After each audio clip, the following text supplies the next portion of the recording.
Let's start at the beginning, which I believe you grew up in a house where there was in a building where there was music in the basement. We had a Paint, basement. paint this picture for That's us. right. My pops, my parents came to New York City in 1962, and my father got a gig as a super. Shortly before, he took on a job as a union carpenter.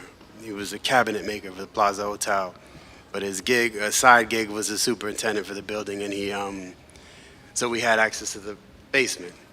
In the basement, we would throw parties pretty much every weekend. I mean, as soon as Thursday creeped along, it's like you knew the weekend was building, and we would have parties just coming up real quick. And there was all sorts of music being played. I mean, I had my grandmother had married a second husband, and he was a welder from my father's neighborhood in Dominican Republic, but he was a welder in New York City, and he liked soul music. So, you know, in the meantime, when my father and all the other, you know, uncles and aunts and whatnot were listening to the music from Dominican Republic, you know, merengue, salsa, whatever, my step-grandfather, Wilson, he would kick the turntable off and put on a James Brown record, and everybody would be like, you know, at first, but then it's James Brown, and it's funky, and everybody got to get down to James Brown.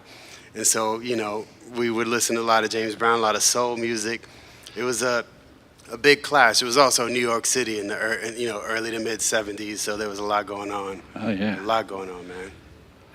Now, correct me if I'm wrong. You got three older sisters. I got three older sisters. So we got to go yeah. sister by sister Let's because do it. every sister has a story to tell. That's the truth, yeah, and a very interesting part in building me up into the, you know, man that I am, I should say. My oldest sister, Ingrid, she was a disco queen, did a lot of dancing, taught me how to dance the hustle and everything.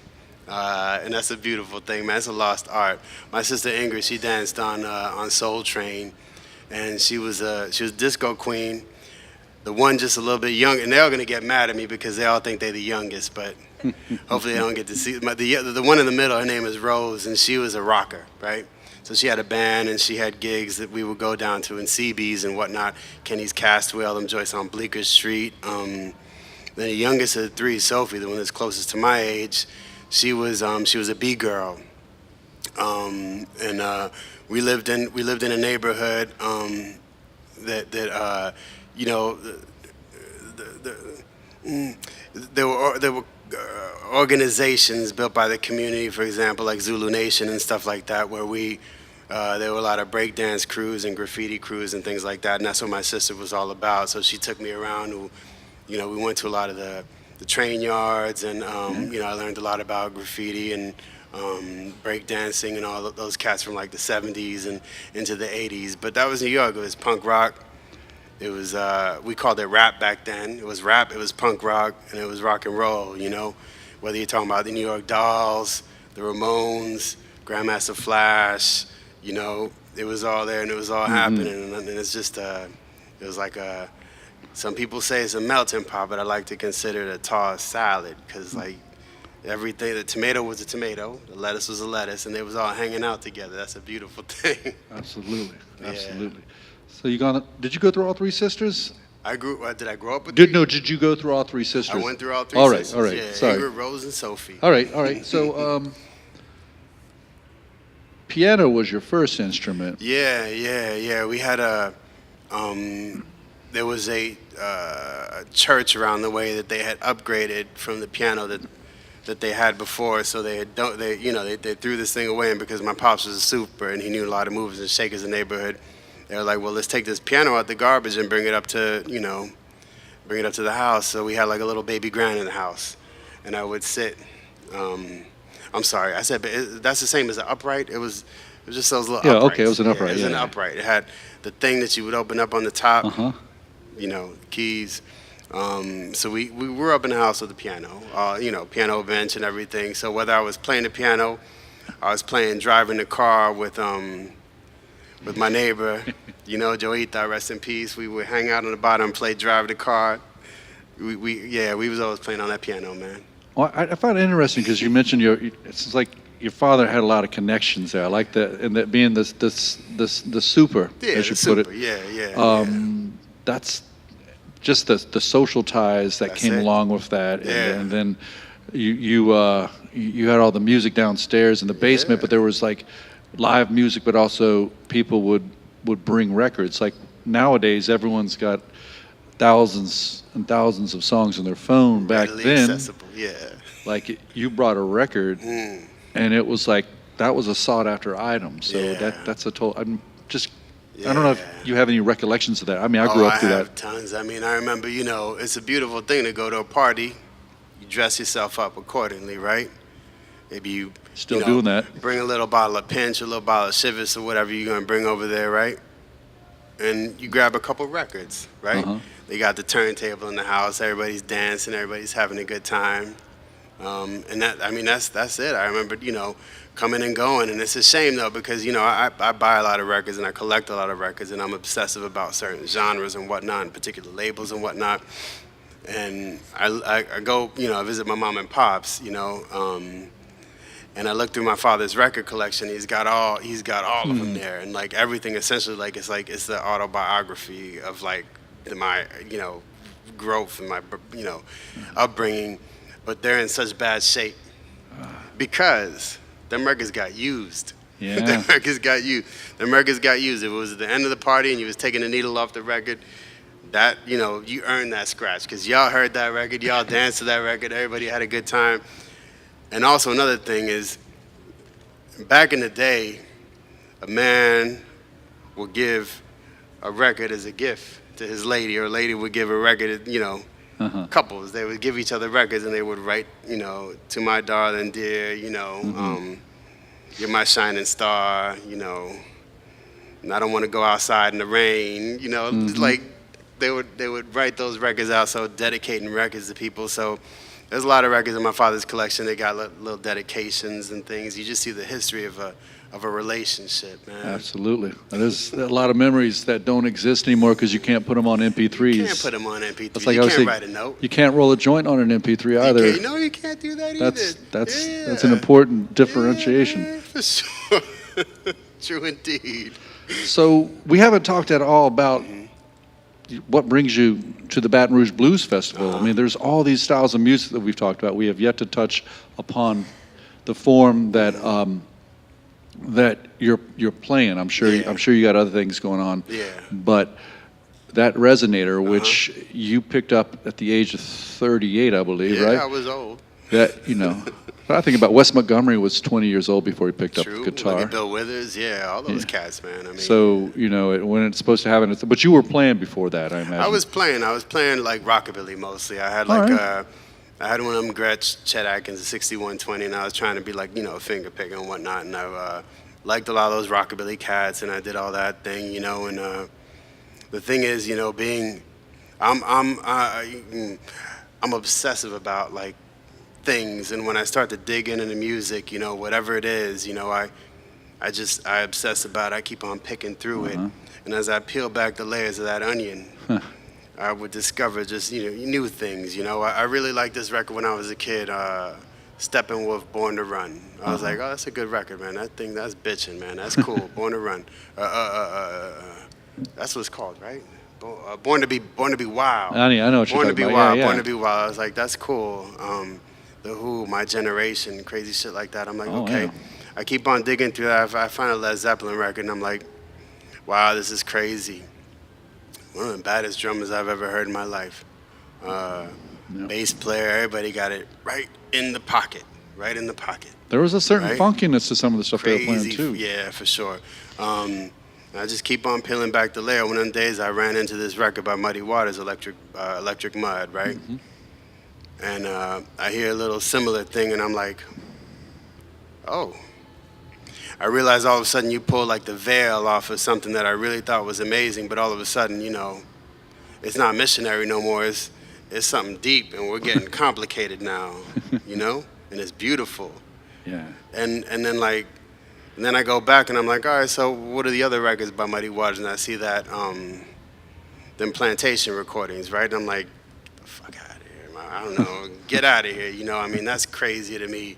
And then he's talking about Son House. Oh, he learned it from, a man called, all right, let me see what this Son House is, You listen to Son House, it goes back, you know, to the Bible, for example. There's a passage that says a man discovered something, I'm paraphrasing, discovered something in a plot of land that was so good that he turned around and he got rid of everything that he had so that he could buy that plot. When I found the blues, that was it, man. That's it. It allowed you to translate your experiences as a human being. That's it. I imagine that because the blues touches upon spiritual matters, it's not that, oh, it's over here, because it's church music as well, because church music it started, it's all about yearning. Sometimes sure. the subject matter is slightly different, right? That's right. That's right. But there's a lot of overlap, and usually it all started. It sure did. It sure did. Even Roll Away the Rock, right? Yeah, completely, man, completely. I mean, the just the natural desire to express something that is so deep within inside of you, you know? There's, you know, you all know this. When you got something inside of you that you just can't keep it inside, you gotta let it out, or else it starts to come out sideways. You gotta find that avenue and that vehicle from which you can project that and express yourself. And to me, the blues is such a simple, I never wanted to be a crazy guitar player, ripping it up, you know, crazy and everything, throwing my guitar. I love it because it's such a simple format, and it allows me just the easy playing that's accessible on all levels for me to just like put out some feelings, right? And that's what I love about the blues, man. I mean, you see all those true practitioners of the blues. They're not trying to sell you bunk, you know? First and foremost, they believe it and they're expressing it. Because if they didn't, y'all sure enough not gonna buy that. You would y'all hear the it. audience, Yeah, you yeah, know? You got yeah. better things to do. Check your Instagram, go on Facebook, you know, get another drink or whatever. This man's just sitting there, whatever, and, you know. First and foremost, I believe what I'm saying. I'm expressing it. And if y'all dig it, then that's beautiful. That's reciprocal, right? Well, I'm hoping you'll play something for us. I'll play something. Yeah, for yeah. y'all. And tell us about this instrument too. When you This instrument was designed, I believe, by some Eastern Europeans back in the day as the first amplified guitar. It's a steel body guitar made by National, right? Right now, this one that I got here, right now, this one that I got right here is a modern day National made in California, right? They make these things, you know, just the way they've been making them since the 20s. It has a cone inside, it projects it, and this is a sound system for the juke joint. You sit up on the corner, you got a man that can holler hard enough, or a woman that can holler hard enough, and they got one of these guitars.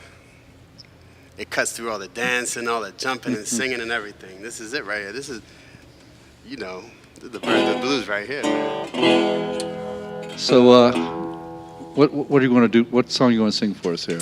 I'll probably play a gospel tune, you know. Okay. I mean, I got a talent, and I got to give my respects to that, or else Sure. that talent goes away.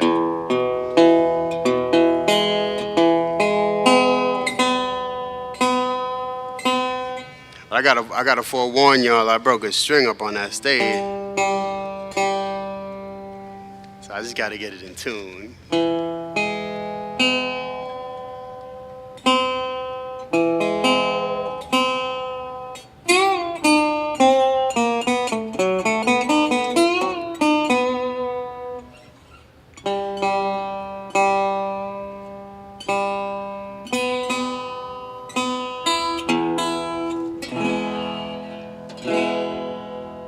Now, I know you can pick up the guitar, but I don't want to be hollering in the microphone. Tell me if I'm screaming too loud.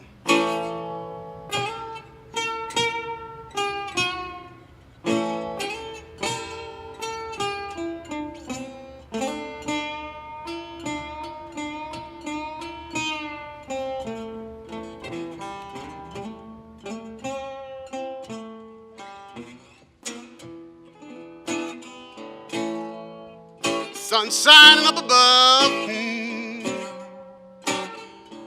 down here it's 10 below.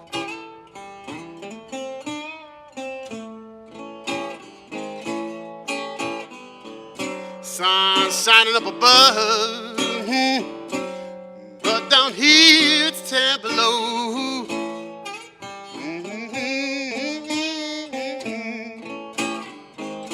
I'm moving on to a place now where the streets are paved to go.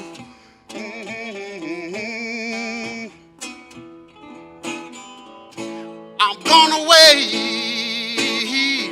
Lord, Lord, I won't be back no more. So now I'm going away on a trip now.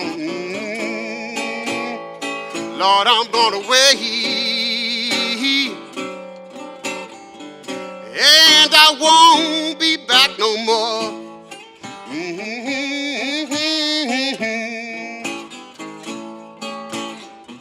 Got a date to meet, Lord Jesus.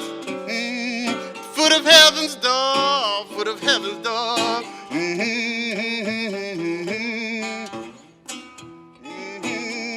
When the lights go out, ain't nothing more for you to see.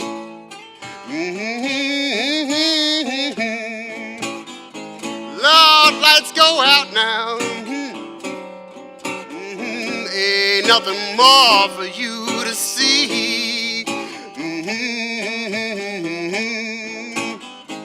No blues, no blues, ain't no trouble. My Lord, sweet Jesus, victory. Showing up now. Yeah, that's right. What don't kill you make you stronger. Never made much sense to me. What don't kill you makes you stronger. Never made much sense to me. Don't catch it today. Get up with you soon, and then you'll see. Now dig. There's one glory from the moon. Lord, another. Lord, another. From the sun, there's one glory from the moon. And another from the sun.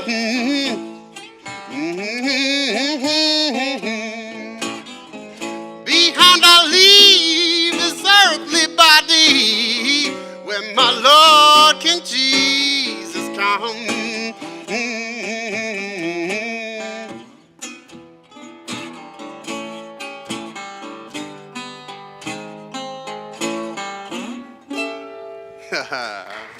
Yeah. Thank y'all very much. I appreciate it. I appreciate it.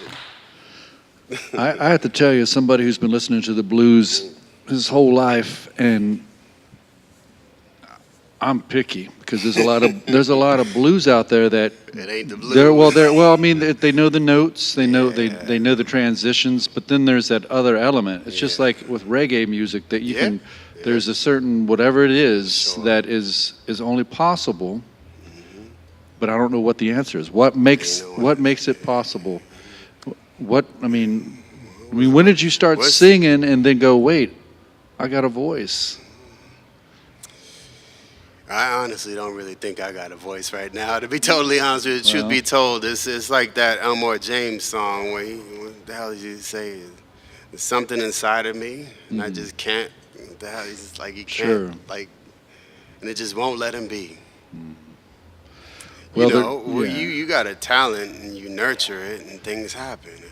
And my form of expression, I still have conversations and things where I can express myself, but then when this happens, if I'm sick, if I'm tired, I pick this thing up, the spirit jumps up in me, and it just happens.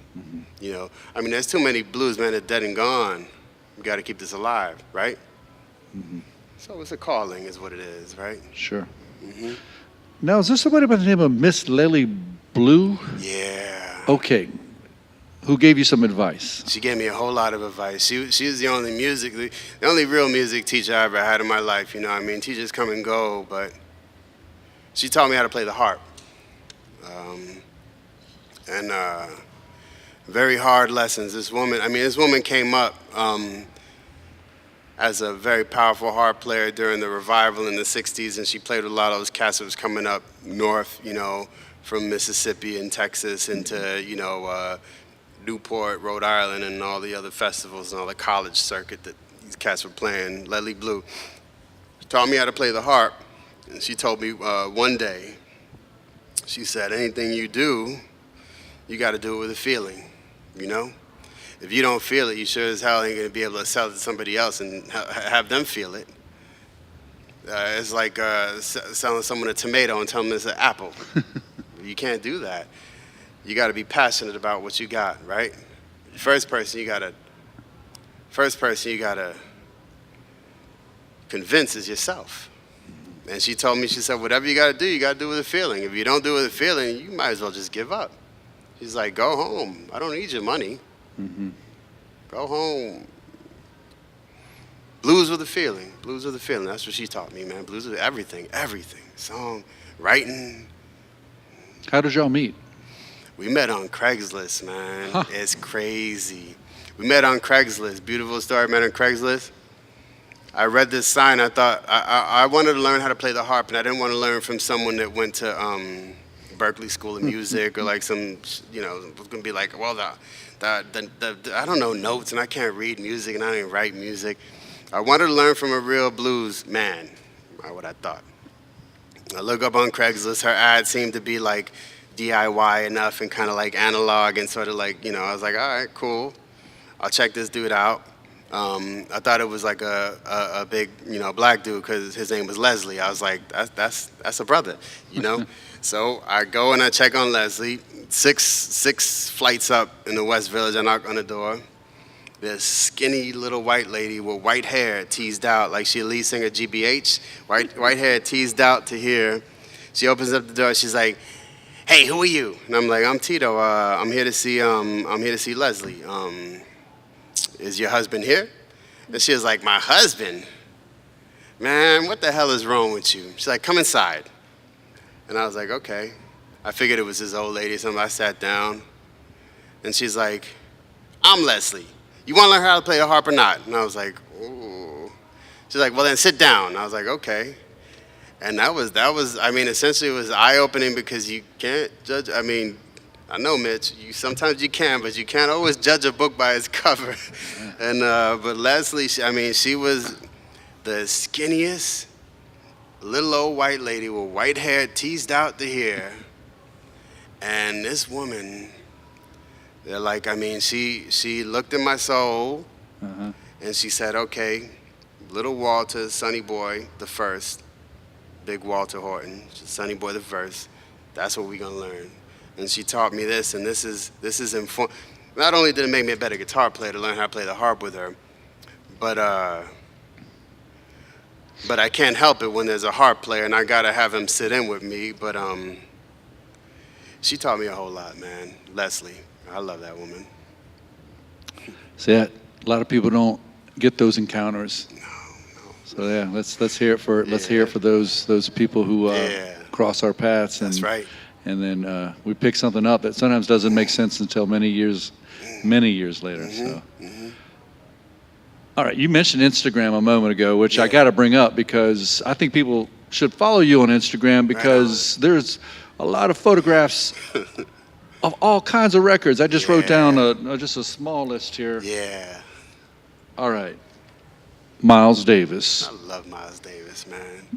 Yeah. What about Miles for you? In that apartment I was growing up in, there was someone lived on the second floor. They threw away 3 records one day.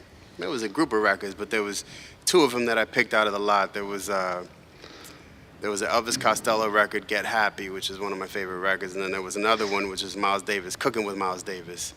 And I wanted to like jazz because I knew that, I mean, I was a young teenager. I'm like talking like 15, 16.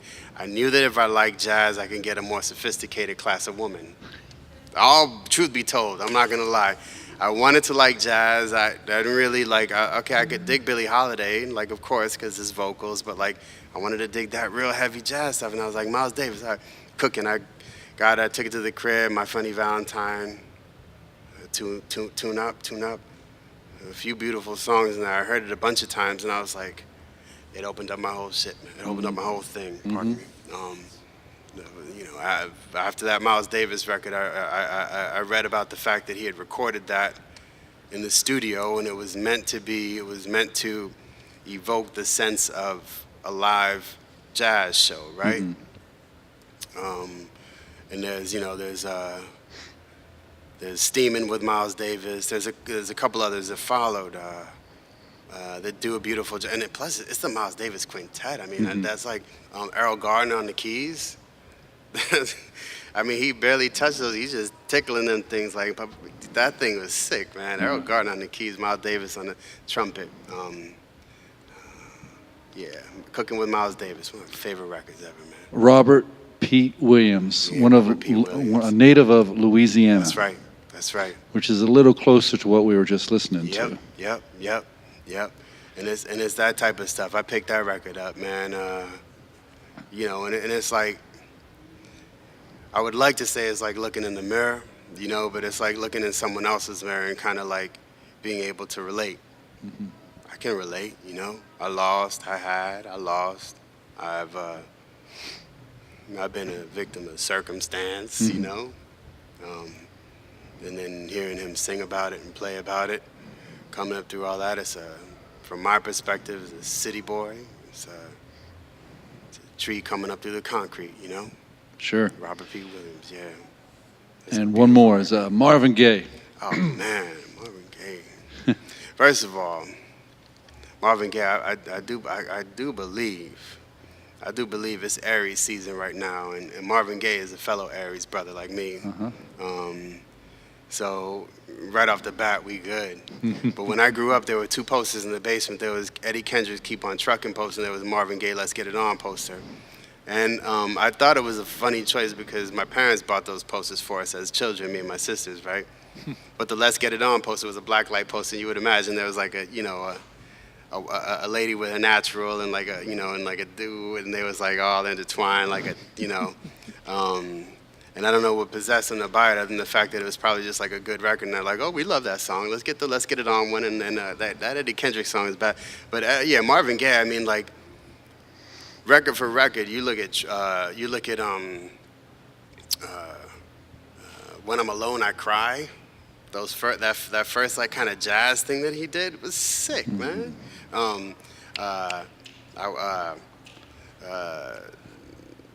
Trying to remember the lyrics, but baby, I was thinking about you, that record is sick. When I'm Alone, I Cry. You go up. I mean, you can go up. Tammy Terrell, all that Motown, like Tamla stuff they did, and then What's Going On is probably like I don't know, like. I know they put the Blind Willie Johnson record up in space, but Blind Willie Johnson. They needed to put that Marvin Gaye record up there because What's Going On, like what's happening, brother? Oh wow, man, that thing's amazing. Yeah.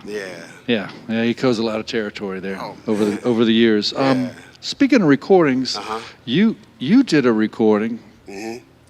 Yeah. It was recorded in the bathroom. That's right. And mixed and mastered in the living room, which I think in New York that was maybe just 3 feet away from each other. But, That's it, yeah. So talk about that recording. Yeah, as you would imagine, there aren't too many like blues men or women up in New York, so it was a very small community of that. For the most part, like at heart, I'm either a b-boy or a punk rocker, so it's kind of like antisocial in a sense, and like it made a lot of sense to me to just like put out a record on my own. I got one of them Tascam joints just like that, and I set it up in the bathroom. It was a nice bathroom that they had just redone in my little apartment in the East Village, and closed the door so the dog wouldn't come in. And I had one of them Shure microphones and picking up the foot and the guitar and the vocals all at once. Recorded that on my lunch break and eventually mixed and mastered it and put it out, and it was a good freshman effort. But I'm looking forward to putting out something real soon again. That's what I hear. So how far are we away from hearing something? Yeah, that's new? right. You know, I linked up with them with those cats down there in Bentonia, Mississippi. Okay. You know, and I like to consider that my home away from home. Mm-hmm. My home base when I'm down here in the South is Bentonia at the Blue Front Cafe, and we got a good thing going on there with Jimmy Duck Holmes. You know, Mike Munson. You know, we got some good people coming up in that roster. Terry Harmonica Bean. And I'm honored and privileged to consider myself among them giants. And they're gonna put out my sophomore effort, you know, which is gonna be a mixture of you know, country blues and gospel, and it's gonna be you know, for better or for worse, it's gonna be an expression of what I feel, you know. And now you have a blues name too, right? that's right. Yeah. What's that? Well, this name Harlem Slim was given to me, right?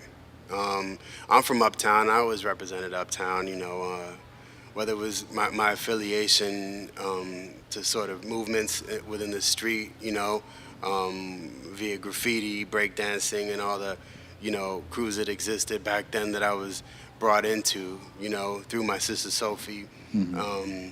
My affiliation and my, you know, you represent your neighborhood. If you from, you know, such and such street or whatever, you know, you come up and you represent it. And I heard around the way, and you know, people talking about this and that, and I'm playing my blues and everything, and trying to make a go at it. And I got cats coming to see me that don't necessarily even listen to the blues. You know, I got everything from like hustlers to, you know, preachers coming to see me, right? And someone tells me one day, they're like, you know, there's someone out there go by the name of Harlem Slim, you know, and you're not really from Harlem, he's from Long Island, right? And that's like, you know. Again, you know, my whole thing is like, you got to do it for the children. You can't lie to them. So I figured it was my birthright to take the name. So I took the name, the original natural born Harlem Slim, because you can't, like I said, you can't sell someone an apple for an orange. There's truth and there's light that lies hate, you know. So my whole thing was like, yeah, I took that name, Harlem Slim. That's me. Yeah, I took it. I like that. Yeah. All right, so I want to throw it out to anyone for a question. But I want to close with a song, maybe A song? something. So anybody want to ask anything out there? Just enjoy some music, right? Let's do it. All right, let's close with a song and tell us what you're going to give us here. Okay. Well, I'll play this song that I wrote for my homeboy Mike, who passed away. And you know, they don't ever really leave you. No. They always stay with you, and if you don't keep them with you, then that's your fault, man. And you got to keep them with you, because you gotta shine in their absence. And this is a very dear friend of mine. Matter of fact, the first cat I ever came down to Louisiana with, Mike, we did on a road trip. We had ourselves a real good time, man. Yeah, real good time. So I'll play this one. This one called Blues for Mike.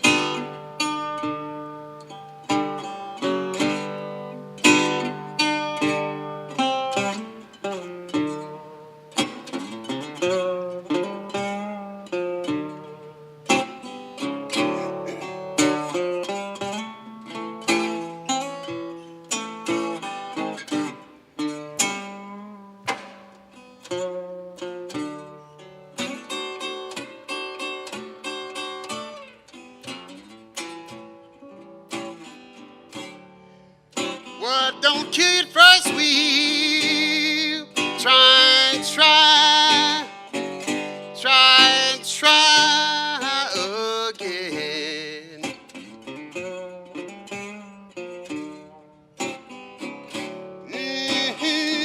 What don't kill you first, we try and try again.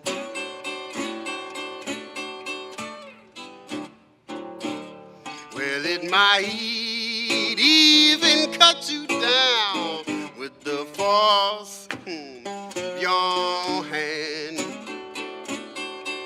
Sure enough, might even cut you down, man. One more time I'd like to say, Lord, just across this, say just across this great big land.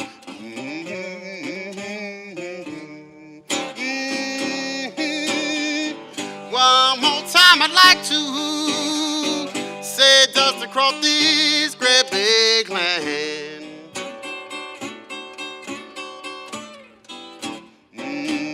With my man Mike by my side, Lord knows I would. A Glock in his right hand. Don't get it wrong now, he was no bad man though, he was no bad man. Picking fights with cowboys, said love by the early, said by the early I hopped. Ain't nothing open Amarillo, Texas, 2 a.m. Picking fights with cowboys, said by the early I hop live. We from New York, after all, right? Got in the best. Would've gotten the best of Harlem Slim. Sure enough, he would've, man. If it wasn't for my man Mike. Johnny on the spot, man. Johnny on the spot. Made peace, rebuilt your life. You, Lord, you went straight from A to Z.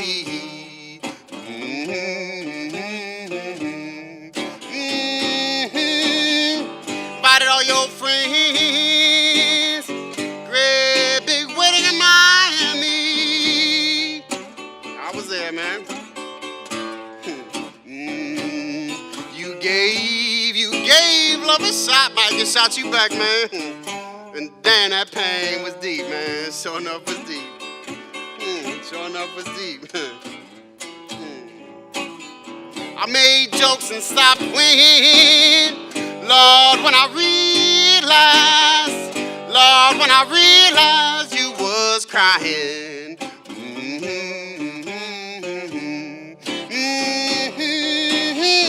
Made jokes and stopped when, Lord, when I realized you was crying.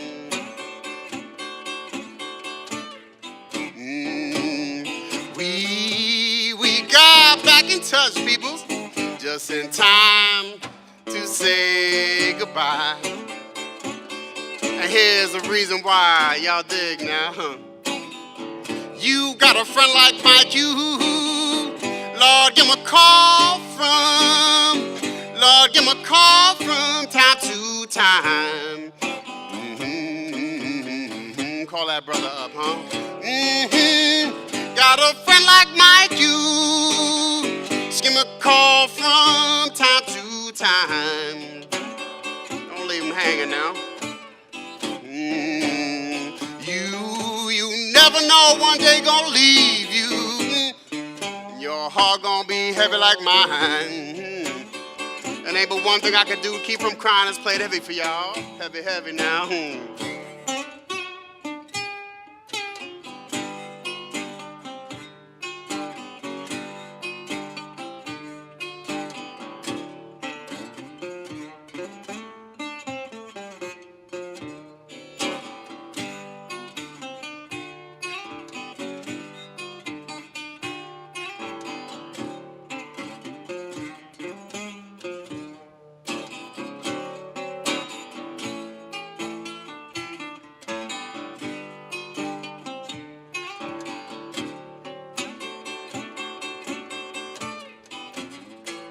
Only one regret, my friend. Love that too will soon be resolved with time. Be resolved with time. One regret, my friend. That too will.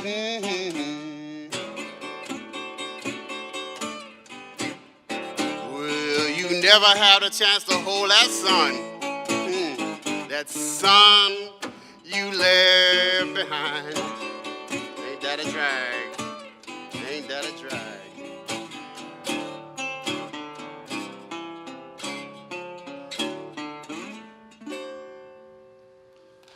y'all very much. I appreciate it. Thank I y'all would very say much. the quiet storm known as Yeah. Harlem Slim. My man. All right. Thank you.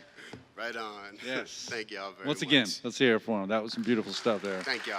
I Yes. appreciate it. Love y'all.